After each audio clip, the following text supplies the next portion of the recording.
الحمد لله وكفى والصلاة والسلام على سيد الرسل وخاتم الأنبياء وعلى آله وأصحابه الذين أوفوا عهده الذين هم خلاصة العرب العرباء وخير الخلائق بعد الأنبياء. أما بعد فأعوذ بالله من الشيطان الرجيم. بسم الله الرحمن الرحيم. أمن يجيب المضطر إذا دعاه ويكشف السوء ويجعلكم خلفاء الأرض أإله مع الله قليلا ما تذكرون. قال النبي صلى الله عليه وسلم اللهم رحمتك أرجو ولا تكلني إلى نفسي طرفة عين وأصلح لي شأني كله. صدق الله العظيم وصدق رسوله النبي الأمي الكريم ونحن على ذلك لمن الشاهدين والشاكرين والحمد لله رب العالمين. 20واں پارہ سورہ نمل کی ایک آیت کریمہ تلاوت کی ہے اور جناب نبی پاک صلی اللہ علیہ وسلم کا ایک دعائیہ جملہ تلاوت کیا ہے جس کو امام ترمذی نے روایت کیا ہے. آیت کریمہ کا مفہوم یہ ہے بھلا کون ہے وہ جو مجبور کی دعا سنتا ہے اور اس کا مسئلہ حل کرتا ہے. وَيَكْشِفُ السُّوءَ اور اس مضطر مجبور کی پریشانی کو وہ دور کر دیتا ہے. اور تم کو اس اللہ نے پہلے والوں کا زمین میں رہنے کا جانشین بنایا ہے. کیا اس کے علاوہ بھی کوئی الہ ہے؟ قلیلا ما تذکرون، بہت کم تم نصیحت حاصل کرتے ہو. جناب نبی پاک صلی اللہ علیہ وسلم کی دعائیہ جملے کا ترجمہ یہ ہے. دعا آپ فرماتے ہیں اللہم رحمتک ارجو، اے اللہ میں آپ کی رحمت پر امید رکھتا ہوں کہ آپ ہر معاملے میں میری دستگیری فرمائیں گے. ولا تکلنی الی نفسی طرفۃ عین، اور پلک جھپک میں جتنا بھی مجھے اپنے نفس کے حوالے نہ کرنا، نفس تباہ کر دے گا مجھے. طرفۃ عین، پلک جھپک میں جتنا بھی مجھے نفس کے حوالے نہ کرنا. وَأَصْلِحْ لِي شَأْنِي كُلَّهُ، اور ہم ہر معاملے میں میری اصلاح فرمانا، مجھے درست راستہ عطا کرنا تاکہ میں گمراہ نہ ہو جاؤں. میں نے جو 20ویں پارے کے پہلے رکوع کی ایک آیت کریمہ تلاوت کی ہے، پہلے رکوع میں سب توحید بیان ہوئی ہے. اللہ تعالیٰ نے دعوت فکر دی ہے. اس کے بارے میں دوسرا لفظ یوں کہہ سکتے ہیں کہ اللہ تعالیٰ نے توجہ دلائی ہے کہ ان بڑی بڑی قدرت کی چیزوں کی طرف تھوڑی نظر ڈالو، یہ کون کام کر رہا ہے. فرمایا امن خلق السماوات والارض وانزل لكم من السماء ماء، کس نے زمین و آسمان کو پیدا کیا؟ اور فکر کرو.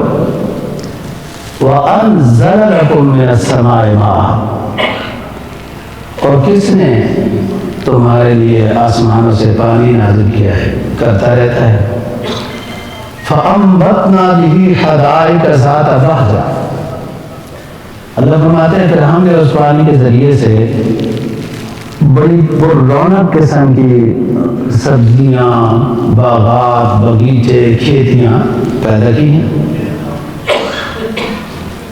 فَأَنبَتْنَا بِهِ حَدَائِقَ ذَاتَ بَهْجَةٍ مَا لَكُمْ أَن تُنبِتُوا شَجَرَهَا أَإِلَٰهٌ مَّعَ اللَّهِ بَلْ هُمْ قَوْمٌ يَعْدِلُونَ. تمہارے اندر کیا صلاحیت تھی کہ تم زمین سے درختوں کو اگا سکتے؟ کیا اللہ کے علاوہ کوئی معبود ہے؟ تم قوم ایسی ہو جو حد سے تجاوز کر رہے ہو. امن قرآن مجید امن جعل لکم خلائف الارض وجعل لكم فيها رواسي. دیکھو اللہ وہ ہے جس نے زمین کو تمہارے لیے بچھونا بنایا. وجعل خلالها انہارا، اور پھر اس نے اس کے اندر نہریں جاری کی ہیں. وہ نہریں چلتی پھرتی رہتی ہیں تاکہ تمہاری پانی کی ضرورت کو پورا کرتی رہے. اور دنیا میں بہت کم جگہ ایسی ہے جہاں نہریں نہیں ہیں. وہ بھی اس لیے کہ تاکہ وہ سمجھے کہ یہ نعمت نہیں ہے تو کتنی مشکل ہو رہی ہے. وَجَعَلَ لَهَا رَوَاسِيَ، اور اللہ تعالیٰ نے بڑے بڑے پہاڑ زمین کے اوپر کھاڑ دیے. اس مقام پر تو اتنا فرمایا. 14ویں پارے میں فرمایا ان تمید بکم، تاکہ زمین ہلے، اس لیے ہمیں اوپر بوجھ ڈالا ہے. وَجَعَلَ بَيْنَ الْبَحْرَيْنِ حَاجِزًا، اور اللہ نے دو سمندروں کے درمیان ایک ایسا حائل رکھا ہے، پردہ رکھا ہے جو دونوں پانیوں کو آپس میں ملنے نہیں دیتا. اور آپ ہاتھ بھی لگاؤ تو کوئی پردہ تمہیں محسوس نہیں ہوتا، لیکن پانی کو آپس میں ملانا چاہو تو نہیں ملتا. اور یہ دنیا میں کئی دریا ہے، پاکستان میں بھی، اور کابل والا دریا جہاں نوشہرہ میں مل رہا ہے واضح محسوس ہوتا ہے، لیکن یہ تو پھر بھی فرق کم ہے. کئی جگہوں میں اتنا واضح فرق ہوتا ہے اور کئی کئی میلوں تک وہ اس طرح چل رہا ہے. الہ مع اللہ، کیا اللہ کے علاوہ ہے یہ کوئی کام کرنے والا؟ لوگوں کو پہاڑ ہٹانے لگ جائے نا ایک جگہ سے تھوڑا سا ادھر تو کتنی مشینریاں ختم ہو جاتی ہیں. اور اگر ایک پہاڑ بنانا پڑ جائے تو کیا کریں گے پھر؟ یہ سب اللہ کے کام ہیں. اللہ توحید کی دعوت دے رہا ہے کہ مجھے ایک مانو اور یہ سارے کارنامے میرے. پہلی آیت میں کیا فرمایا؟ بھلا کون ہے آسمان و زمینوں کو جس نے پیدا کیا؟ وَأَنزَلَ لَكُم مِّنَ السَّمَاءِ مَاءً، اور کون ہے جو آسمانوں سے پانی نازل کرتا ہے؟ آسمانوں سے پانی کے نزول کے ساتھ ہی پوری کائنات کی حیات ہے. پوری کائنات کی حیات ہے، خواہ انسان ہو، جاندار ہو، پتھر ہو، درخت ہو، کوئی بھی چیز ہو. اگر پانی نازل نہ ہو تو زمین کوئی غلہ وغیرہ کچھ بھی نہیں اگا سکتی ہے. وہ ٹیوبل بھی اور یہ چیزیں بھی ایک عرصے تک، وہ بھی پانی کا ہی، آسمانوں کا ہی پانی زمین کے پاس ہوتا ہے، وہ بھی ایک عرصے تک دے گی اور پھر سب نظام ختم.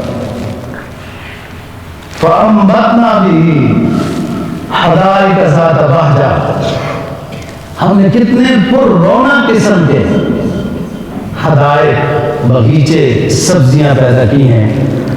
مَا كَانَ لَكُمْ أَن تُنبِتُوا شَجَرَهَا، تم ایک درخت بھی نہیں پیدا کر سکتے تھے.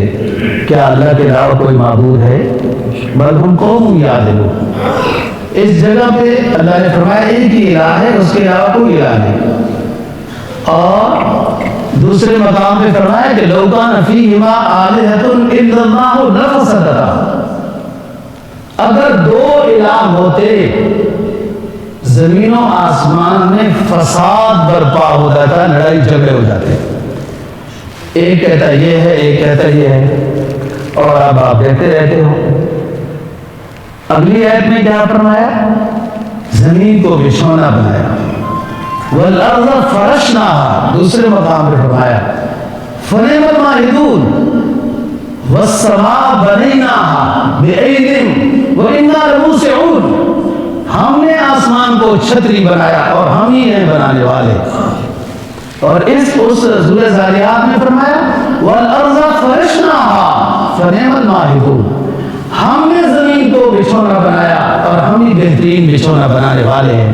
آپ دیکھیں نا، آپ ادھر ادھر سیر کریں، اکتائیں گی نہیں. آپ کبھی نشیب و فراز آئے گا، کبھی صحرا و خشکی آئے گی، کبھی نہر آئے گی، کبھی جنگل آ جائیں گے، کبھی کچھ اور، یہ تفریح ہوتی جائے گی.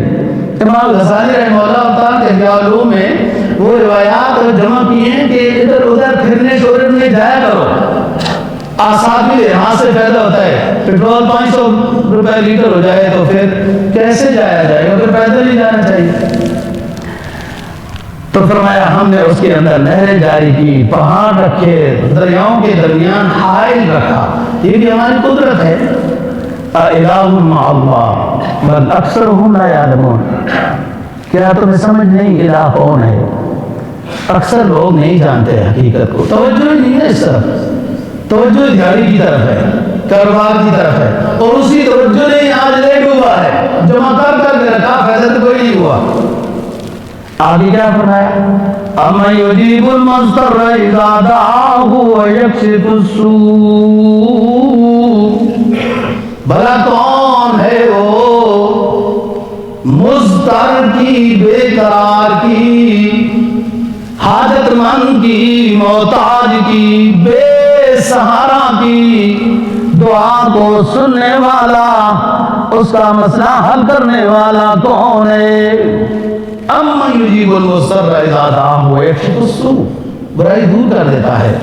وَيَجْعَلُكُمْ خُلَفَاءَ الْأَرْضِ، تم دیکھتے نہیں ہو، یہ آخرت کی فکر دلائی، تم دیکھتے نہیں ہو جہاں آج تم ہو کل کوئی اور تھا یہاں پر، اور کل کوئی اور ہوگا، لہذا عارضی رہنے آئے ہو۔ فکر آخرت کی طرف توجہ دلائی ہے کہ آپ سوچیں نا، وہ بھی انسان تھے، دماغ، آنکھ، کان، ناک، ٹانگیں رکھتے تھے، ایک عرصہ اسی علاقے میں وہ رہے تھے اور چل بسے، آج تم ہو ان کے جانشین، کل تمہارا کوئی جانشین ہوگا، تو اس لیے اس امتحانی ٹائم کو صحیح گزارو۔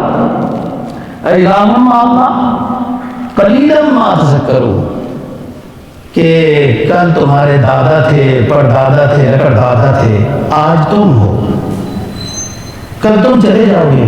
قرآن کہتے ہیں قلیلاً ما تذکرون، بہت کم ہو تم میں سے ایسے جو اس بات سے نصیحت حاصل کرتے ہیں کہ ہم نے جانا ہے۔ آگے سنو، اَمَّن يَهْدِيكُمْ فِي ظُلُمَاتِ الْبَرِّ وَالْبَحْرِ، کون ہے وہ جو خشکیوں میں، سمندروں میں تمہیں راستے کی رہنمائی کرتا ہے؟ کتنے بڑے سمندر ہیں دنیا، خشکی سے زیادہ سمندر ہیں، اور کس سمت سے کیسے جا رہے ہیں بھولتے بھی نہیں ہیں۔ وہ ایران نے اپنا ہرمز میں ایک مسئلہ کشمیری بنایا ہوا ہے جی۔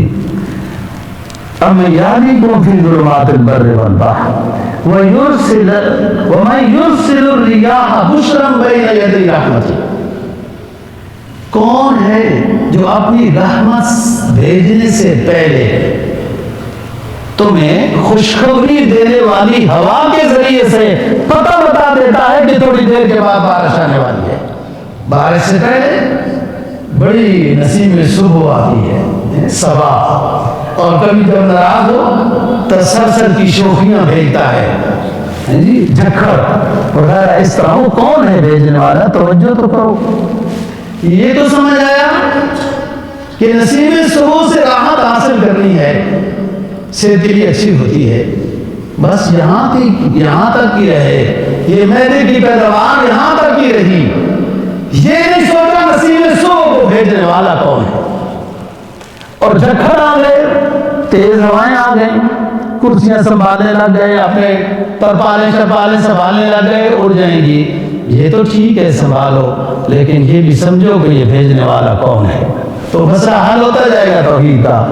تعالی اللہ عما یشرکون، اللہ تعالیٰ بلند و بالا ہے، اللہ تعالیٰ بلند و بالا ہے۔ جو لوگ شرک کرتے ہیں فلاں ستارہ ادھر آئے گا تو بارش آئے گی، فلاں ستارہ گڑبڑ چل رہا ہے تو فلاں بندہ بادشاہ نہیں رہے گا، اور جب رہ جائے تو وہی علم نجوم والے کہتے ہیں ہم نے یہ بھی کہا تھا کہ ہو سکتا ہے چل بھی جاتا ہے جی۔ وہ تفسیر سنے آپ نے کبھی؟ اینکروں کے بڑے دانشور ہوتے ہیں، کیا بات ہے، گڑبڑ ہو بھی سکتی ہے، ایک ہفتہ بھی رہ سکتی ہے یہ جنگ، یہ ایک مہینہ بھی رہ سکتی ہے، یہ 3 مہینے 6 مہینے بھی لمبی بھی ہو سکتی ہے۔ او بابا آپ نے تفسیر کیا کیا؟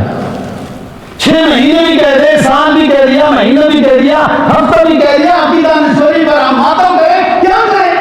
غیب خدا جانتا ہے اور کوئی نہیں جانتا، فضول باتیں کیا کرتے ہو؟ امریکہ جانے، ایران جانے، یہ مسئلہ کب تک رہ سکتا ہے؟ ان سے پوچھو جا کے. آگے چلو. اَمَّن يَبْدَأُ الْخَلْقَ ثُمَّ يُعِيدُهُ. یہ تو سوچو نا, پہلے کس نے پیدا کیا, دوبارہ بھی وہ پیدا کرنا ہے. اور دوسرے مقام پہ فرمایا وَهُوَ أَهْوَنُ عَلَيْهِ. لوگ سمجھتے ہیں اس قبروں میں چلے جائیں گے, مر جائیں گے, مٹی ہو جائیں گے تو دوبارہ نہیں اٹھائیں جائیں گے. نہیں, دوبارہ اٹھانا ہمارے لیے زیادہ آسان ہے, کیونکہ پہلے تو ایک نمونہ موجود تھا, اس نمونے کو ختم کیا اور دوبارہ اس کو ہم نے پیدا کیا. یہ تو آسان ہے. تم پہلے کی طرف جاؤ کہ جس وقت کچھ بھی نہیں تھا, ہم نے ایک قطرہ ناپاک سے کتنا بہترین انسان بنا دیا. ادھر ہماری قدرت کی طرف توجہ کرو.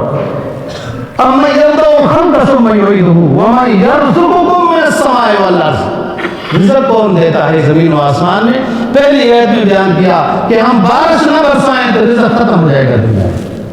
الہ مع اللہ, کیا اللہ کے علاوہ کوئی معبود ہے؟ کوئی یہ کر سکتا ہے پیدا کرنا؟ بہت سارے بچوں کی ایک بیٹی, کیا بیٹے سے ان کو ڈر لگتا تھا؟ بش ایک بیٹی, ڈبلیو بش ایک بیٹی, کیا بات ہے یہ؟ قبوس کو کچھ بھی نہیں, کو ایک تھا مارتا گیا. عمان والا, امامہ کی کیا تھی؟ ایک بیٹی. کیا وہ بڑے بڑے بادشاہ دنیا پر, امریکہ پوری دنیا پر بدماشی کرتا ہے, اپنا ایک بیٹا نہیں پیدا کر سکا. تو یہی قرآن نے دعوت دی ہے کہ بچہ دینے والا, اولاد دینے والا اللہ ہی ہے. اَمَّن يَبْدَأُ الْخَلْقَ ثُمَّ يُعِيدُهُ وَمَن يَرْزُقُكُم مِّنَ السَّمَاءِ إِلَٰهٌ مَّعَ اللَّهِ قُلْ هَاتُوا بُرْهَانَكُمْ إِن كُنتُمْ صَادِقِينَ. تمہارے پاس کوئی دلیل ہے کہ تم اس کے مقابلے میں کچھ لا سکو کہ اللہ کے علاوہ بھی کوئی پیدا کرنے والا ہے؟ قُلْ لَا يَعْلَمُ مَن فِي السَّمَاوَاتِ وَالْأَرْضِ الْغَيْبَ إِلَّا اللَّهُ وَمَا يَشْعُرُونَ أَيَّانَ يُبْعَثُونَ. یاد رکھو, زمین و آسمان میں کل کی خبر صرف اللہ ہی جانتا ہے. پیغمبر بھی تب جانتے ہیں جب اللہ پاک مستقبل کی خبریں ان کو عطا کر دیتا ہے. اور اس مسئلے کو قرآن مجید نے 11ویں پارے میں 12ویں میں حل کیا. ذَلِكَ مِنْ أَنْبَاءِ الْغَيْبِ نُوحِيهِ إِلَيْكَ مَا كُنْتَ تَعْلَمُ أَنْتَ وَلَا قَوْمُكَ. اے نبی, قوم عاد کی بات ہو, قوم سمود کی بات ہو, قوم ابراہیم کی بات ہو, یوسف کی بات ہو, یہ سب باتیں آپ کے علم میں نہیں تھی, ہم نے دی ہیں آپ کو, آپ کی قوم کو بھی. پیغمبر بھی وہ علم غیب جانتا ہوتا ہے جو علم غیب اللہ اس پیغمبر کو عطا کر دے. جب نہ عطا کرے تو وہ نہیں جانتا ہے. یہ اٹل بات ہے. فرمایا قُلْ لَا يَعْلَمُ مَن فِي السَّمَاوَاتِ وَالْأَرْضِ الْغَيْبَ إِلَّا اللَّهُ. کون ہے جو زمین و آسمان میں چھپی ہوئی چیزوں کو جاننے والا؟ کوئی نہیں جانتا مگر اللہ ہی ہے. وَمَا يَشْعُرُونَ أَيَّانَ يُبْعَثُونَ. کیوں تمہیں سمجھ نہیں آتی کہ دوبارہ اٹھایا جائے گا؟ بَلِ ادَّارَكَ عِلْمُهُمْ فِي الْآخِرَةِ. بلکہ ان بے دینوں کا علم آخرت کے بارے میں تھک چکا ہے, کمزور ہے. بَلْ هُمْ فِي شَكٍّ مِّنْهَا. بلکہ آخرت کے بارے میں, دوبارہ اٹھانے کے بارے میں یہ کافر شک کرتے ہیں. کمزور ایمان والے بھی شک کرتے ہیں. کب اٹھنا ہوگا دیکھا جائے گا. فرمایا بَلْ هُمْ مِنْهَا عَمُونَ. بلکہ یہ لوگ آخرت کے بارے میں اندھے ہیں, انہیں سمجھ میں نہیں آتا. ظاہری طور پر تو ان کی آنکھیں ہیں. یہ 20ویں پارے کا پہلا رکوع ہے اور اس میں 20 باتیں اللہ تعالیٰ نے توحید باری تعالیٰ کے بارے میں بتائی ہیں. شروع کیا ہے پیدائش سے, امن خلق السماوات والارض وانزل لکم من السماء ماء. پیدائش اور رزق سے شروع کیا. اور بل ہم فی شک بل ہم لاعون. بلکہ یہ آخرت کے بارے میں شک میں ہے, بلکہ اندھے میں ہے. آخرت کے اوپر اس بات کو ختم کیا ہے. دوستو, اصل مسئلہ توحید باری تعالیٰ ہے, اور انسان جب توحید کے معاملے میں کمزور ہوتا ہے تو پھر مادی اسباب سے اس کو ہر وقت خطرہ لگا رہتا ہے جب اس کا ایمان اللہ پر مضبوط ہو. فرمایا وَإِنَّهُ مَفَاتِحُ الْغَيْبِ لَا يَعْلَمُهَا إِلَّا هُوَ وَيَعْلَمُ مَا فِي الْبَرِّ وَالْبَحْرِ وَمَا تَسْقُطُ مِنْ وَرَقَةٍ سب کچھ اللہ جانتا ہے اور کوئی اللہ کے علم کے بغیر نہیں ہوتا، اور جو دشمن مسلط ہو جاتا ہے نا ہم پر، یہ بھی اس کی مرضی سے ہوتا ہے، ہمیں تنبیہ کرنا چاہتا ہوتا ہے کہ تم اپنے خدا کو بھول گئے ہو، رجوع اللہ میں آؤ، سجدوں میں آؤ، توبہ میں آؤ، اپنے خدا کو یاد کرو تو تمہارے طرف مدد و نصرت آ جائے گی۔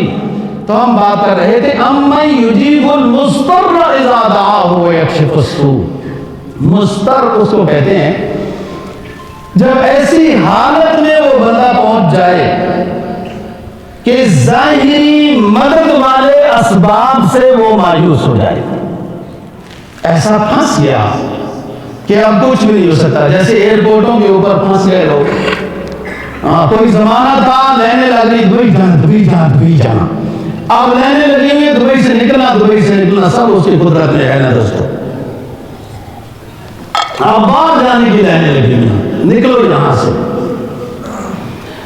اور کوئی جانے کی لینے تھی، مضطر ہے وہ، گاڑی نہ آئے، جہاز نہ آئے، جنگ نہ باندھو، جہاز آنے کے بارے میں ان کی کوئی صلاحیت اور طاقت کام آ سکتی ہے، جنگ بند کرنے کے بارے میں کچھ ان کی صلاحیت کام کر سکتی ہے، اس کو کہتے ہیں مضطر۔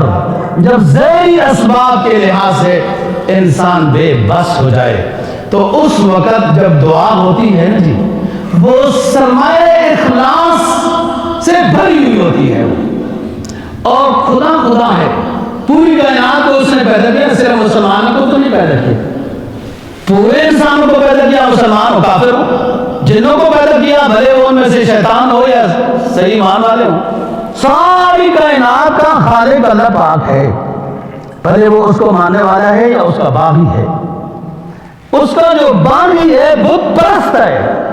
قرآن کئی جگہوں میں یہ شہادت دیتا ہے کہ ہمارے باغی اور بت پرست، ہمارے ساتھ شریک ٹھہرانے والے بھی، وہ بھی جب ہمیں اخلاص کے ساتھ پکاریں گے تو ہم ان کے مسئلے کو حل کر دیتے ہیں۔ دیکھو قرآن مجید نے کیا کہا، سورہ لقمان ختم ہے، فرمایا وَإِذَا غَشِيَهُم مَّوْجٌ كَالظُّلَلِ دَعَوُا اللَّهَ مُخْلِصِينَ لَهُ الدِّينَ فَلَمَّا نَجَّاهُمْ إِلَى الْبَرِّ فَمِنْهُم مُّقْتَصِدٌ وَمَا يَجْحَدُ بِآيَاتِنَا إِلَّا كُلُّ خَطَّارٍ كَفُورٍ۔ جب مشرکین مکہ کی کشتی بھنور میں پھنس گئی، کہنے لگے محمد کا خدا ہی بتا سکتا ہے، ہمیں پکارنے لگے، اور ان کے پکارنے کا انداز کیا تھا، دعوا اللہ مخلصین لہ الدین، اسباب دنیا سے منقطع ہو کر، کٹ کر، ہٹ کر صرف اللہ ہی کو پکارنے لگے، تو فلما نجاہم الی البر، پھر ہم نے ان کو خشکی میں نجات دے دی ہے۔ اخلاص کے ساتھ، یعنی سمجھانا مقصد یہ ہے کہ جب اخلاص کے ساتھ کافر پکارتا ہے تو اس کی دعا بھی قبول ہو جاتی ہے۔ مومن بندہ تو اللہ کے بڑا قریب ہوتا ہے، یہ اخلاص کے ساتھ پکارے تو مضطر تو ایک یہ ہوا، اور حدیث میں فرمایا کہ مضطر مسافر بھی ہوتا ہے، جیسے ابھی آپ کو مثال دے دی ہے، خدا بھی دیکھتا رہتا ہے یہ جاتا کہاں تک ہے، باغی کو دیکھتا رہتا ہے، اور قرآن نے بتایا ہے وَنُمْلِي لَهُمْ لِيَزْدَادُوا إِثْمًا، ہم بعض دفعہ باغی کو، گناہ کبیرہ کرنے والوں کو، فلاں کرنے والے کو ڈھیل دیتے رہتے ہیں، دیکھتے ہیں کرتا کیا ہے، جی سونے کی روڈ بناؤ، اور دنیا تنگ یہودیوں سے دبئی یہودیوں کے لیے صحرا میسر کرنے کے لیے آمادگی کا اظہار کر رہا ہے کہ ادھر آ جاؤ، ہم بچائیں، پہلے اپنے آپ کو تو بچاؤ۔ یہ حالت ہے دوستوں مسلمانوں کی۔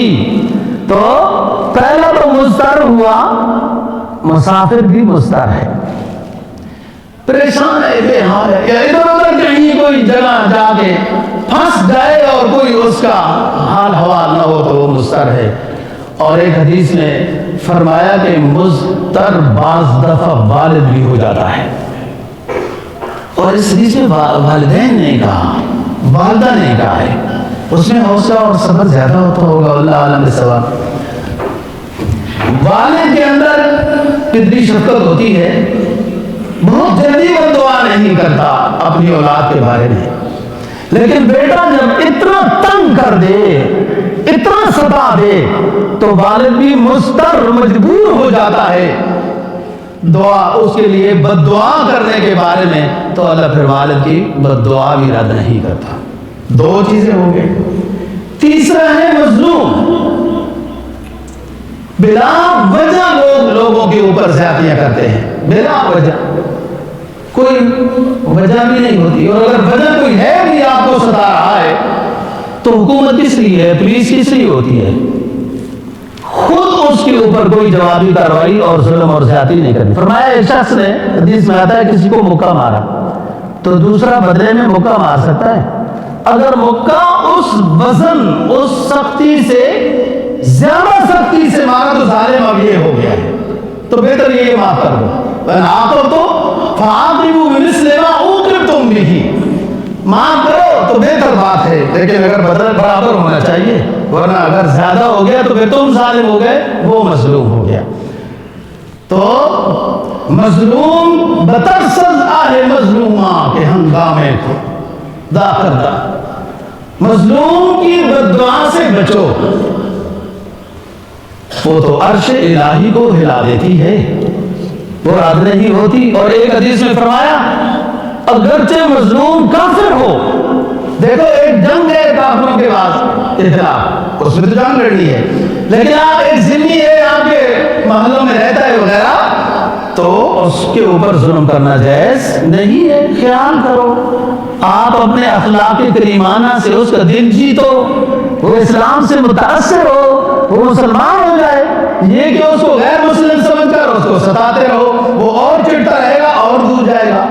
لیکن یہ فارمولہ جنگ میں نہیں کرنا اختیار، ہمدردی کا، خیرخواہی کا، خیال کا، کہ وہاں جنگ تو مقابلہ ہے، ادھر اور حکم ہے، وہاں تو اعدوا لہم، کیا ہے، فرشتوں کو جب بدر میں بھیجا نا، سورہ انفال پڑھو، تو فَاضْرِبُوا فَوْقَ الْأَعْنَاقِ وَاضْرِبُوا كُلَّ بَنَانٍ، یا میرے رب، خدا کو بھی جب جلال آئے تو اس کا مقابلہ کون کر سکتا ہے؟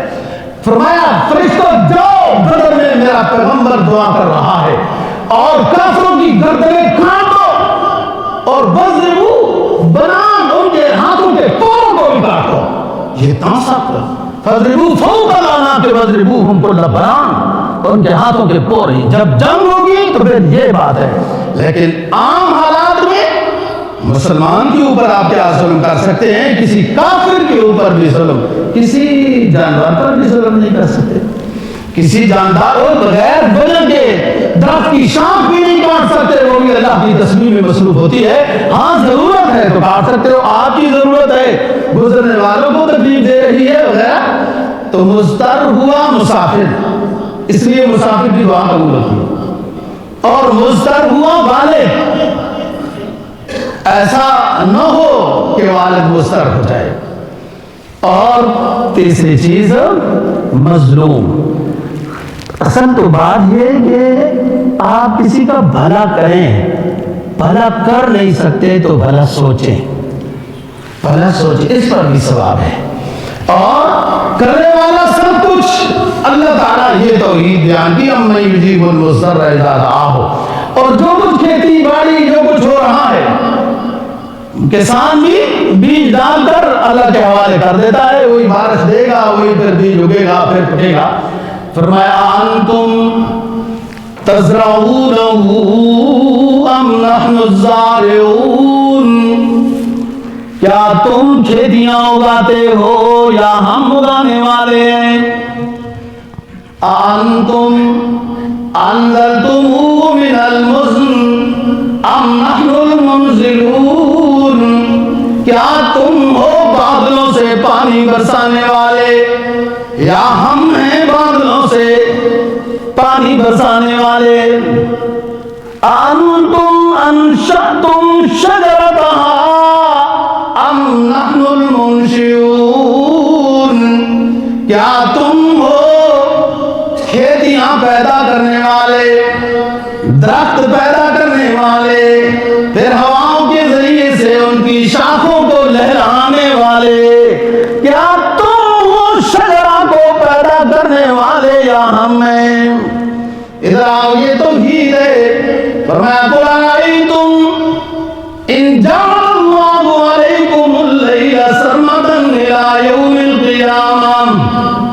من یاتیکم بضیاء، اگر تم غور تو کرو کہ ہم رات کو اتنا لمبا کر دیں کہ دن نہ لائیں، کوئی ہے تم میں سے کوئی دن کی روشنی لے آئے؟ قُلْ أَرَأَيْتُمْ إِنْ جَعَلَ اللَّهُ عَلَيْكُمُ النَّهَارَ سَرْمَدًا إِلَى يَوْمِ الْقِيَامَةِ مَنْ يَأْتِيكُمْ بِلَيْلٍ تَسْكُنُونَ فِيهِ أَفَلَا تُبْصِرُونَ۔ اگر ہم دن لے آئیں اور دن ہی لے آئیں، رات نہ لائیں، تو پوری کائنات جمع ہو جائے، رات لانا چاہے تو رات نہیں لا سکے گی۔ کیا ہے کوئی اس معبود کے علاوہ کہ جو رات لائے دن لائے، دن آئے رات آئے، یہ بدلتا ہے موسموں کو، حالات کو، یہ وہی ہے۔ اور اللہ نے اپنی قدرت دکھائی ناروے میں، اوسلو میں، ان علاقوں میں 6 مہینوں میں دن کر دیا، 6 مہینوں میں رات کر دی، اور کہا دنیا پر حکمرانی کرنے والے گھر پینچو، اپنے پہلے اپنے ملک میں دن رات کو برابر کر لو، پھر دور جاؤ ادھر۔ فرمایا اللہ نے پالتا ہے بیج کو مٹی کی تاریکی میں، کون پالتا ہے بیج کو مٹی کی تاریکی میں، کون اور کون لایا کھینچ کر بچھم سے باندھے سازگار؟ کس نے لایا کھینچ کر بادلوں کو، بچھم سے بادلوں کو کھینچ کر لایا؟ پالتا ہے بیج کو مٹی کی تاریکی میں، کون یہ خاک کس کی ہے، یہ کس کا ہے نور آفتاب؟ کس نے سکھلائی موسموں کو خوئے انقلاب، اور کس نے بھر دی موتیوں سے خوشے گندم کی جیب؟ دیکھو نا، ایک دانہ حوالے کر کے آئے، کھیتی لہلانے لگی، پھر سٹوں کی جیب اس نے دانوں سے بھر دی، تو ایک دانہ دے کر آیا تھا۔ یہ موسم اسی کے قبضے میں ہے، یہ رزق اسی کے قبضے میں ہے، یہ موت و حیات اسی کے قبضے میں ہے، اور صحیح عالم الغیب وہی ذات ہے، حاضر و ناظر بھی وہی ذات ہے۔ اللہ ہمارا ایمان توحید کے اوپر کامل عطا فرمائے، رسالت کے مطابق زندگی گزارنے کی توفیق نصیب فرمائے۔ وآخر دعوانا الحمدللہ۔